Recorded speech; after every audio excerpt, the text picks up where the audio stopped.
Jah, tõsi ta on, et kui me vaatame tegelikult täna reservõppe kogunemisi, siis reservõppe kogunemise kõige suuremaks takistuseks võiks öelda isegi on see, et tegelikult pooled kutsututest ei tule. Ja on selge, et see tõmbab efektiivsust alla, see tõmbab selle reservõppe kogunemise kvaliteeti alla ja selleks, et seda kõike parandada, et need, kes on reservõppe kogunemisele kutsutud, ka tegelikult sinna läheksid, et siis meie ettepanek on maksta nendele inimestele kaitsepalka. Et kõik mäletavad vanema hüvitise süsteemi, kus tegelikult siis koju jäädes makstakse saadud palka edasi emale. Ja kaitsepalgaga sama lugu. Lähed reservõppe kogunemisele, saad seda palka edasi, mis sa töö juures said.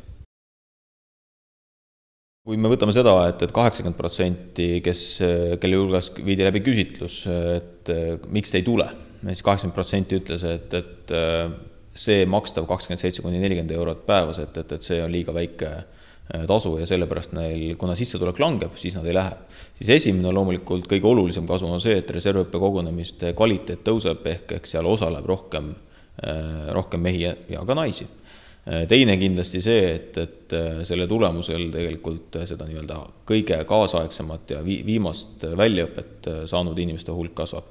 Ja loomulikult kolmandaks see, et tegelikult õnnestub inimestele säilitada nende sissetulek, mis on ju väga oluline, et kui me räägime ikkagi pereinimestest, kui me räägime nendest, et need on tööinimesed, siis nende jaoks on oluline, et kuidas nende sissetulek väheneb või kasvab ja ütleme, kaitsepalga puhul on võimalik jätta tegelikult siis selleks ajaks, kui reservõppe kogunemine on, jätta see palk samaks.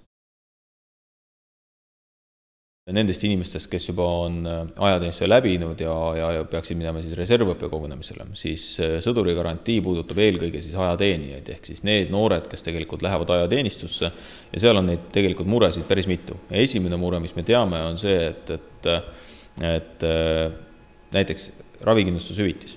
Et jah, lähed ajateenistusse, tuled ajateenistust välja, väga suur osa lõpetab maikuus,